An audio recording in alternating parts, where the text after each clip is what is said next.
واحد يقول لو احرك دي يجرى ايه؟ لو احرك ده زميلي يحرك التاني ويبقى فيه خطورة على كذا، لا بلاش. طب احرك دي يعمل ايه؟ وهو قاعد يشوف كل ما يشتغل شغلانة يشوف زميله هيعمل ايه ويرد على زميله، وبعدين وقاعد يفكر تفكير طويل لغاية لما يوصل، وبعدين يحرك حاجة ويكون عارف تمام ايه اللي هيحصل بعديها.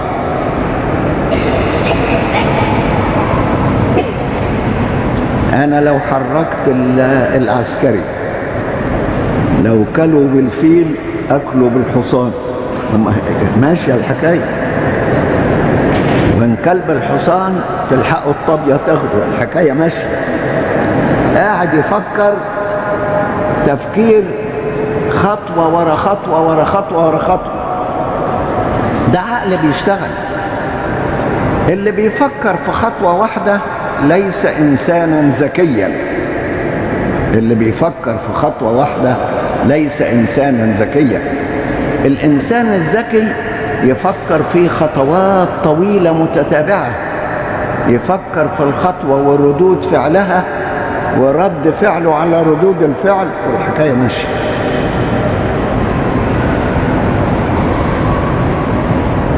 بالتدريب يفكر في طريقة حل المشكلات. في واحد كل ما تجيله مشكلة يجري على أب على مرشد، ولكن في إنسان تاني لما تجيله مشكلة يقعد يفكر، لما ما يلاقيش فايدة خالص جايز يلجأ إلى مرشد، لكن لازم يشغل عقله. الإنسان لما بيشغل عقله بيصل إلى معلومات، والإنسان الحكيم لا يحشو عقله إلا بالمعلومات المفيدة النافعة.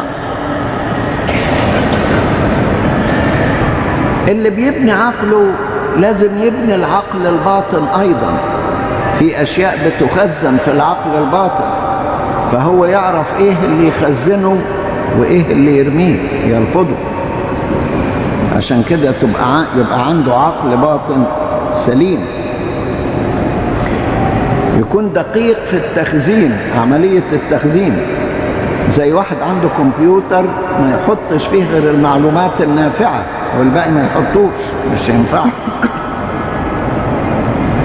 اللي عايز ينمي عقله غير التدريب والتمرينات والمسابقات والألغاز، اللي عايز ينمي عقله يعاشر الأذكياء والحكماء، يعاشر الأذكياء والحكماء فيتعلم منهم الذكاء المكتسب والمعرفة المكتسبة والحكمة المكتسبة.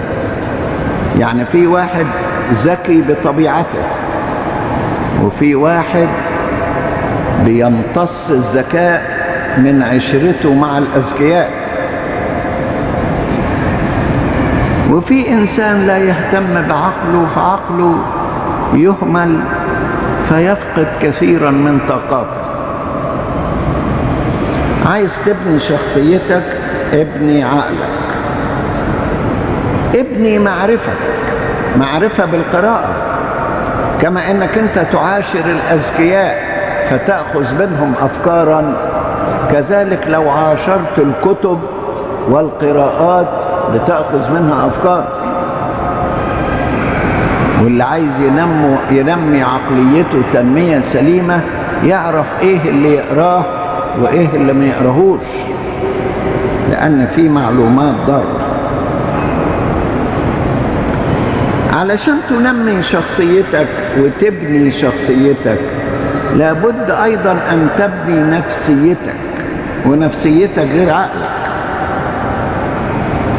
عشان تبني نفسيتك وتحولها إلى نفسية سوية، سوية يعني غير منحرفة ولا مريضة، شخصية بعيدة عن أمراض النفس، بعيدة عن أمراض النفس. يعني درب نفسك انك تبعد عن الخوف، وانك تبعد عن القلق، وانك تبعد عن الاضطراب، وانك تبعد عن الشك، وتبعد عن الظنون، وتبعد عن العقد، وان نفسيتك تبقى نفسية سليمة ليس فيها امراض من اي نوع. على فكرة زي ما قلت انك انت لما تعاشر الاذكياء تمتص منهم ذكاء، لما تعاشر نفسيات تأخذ منها ايضا. يعني اللي يعاشر اشخاص نفسيتهم فيها الشجاعة والقوة يتعلم الشجاعة والقوة.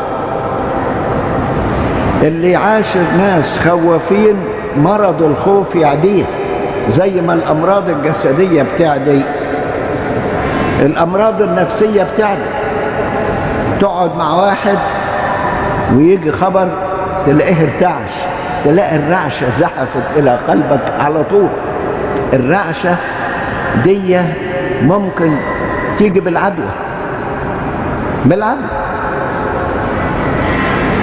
واحد يقول لك ولا يهمك، ولا ايه يهمك، تقول له ولا يهمني، تلاقي الشجاعة دخلتك.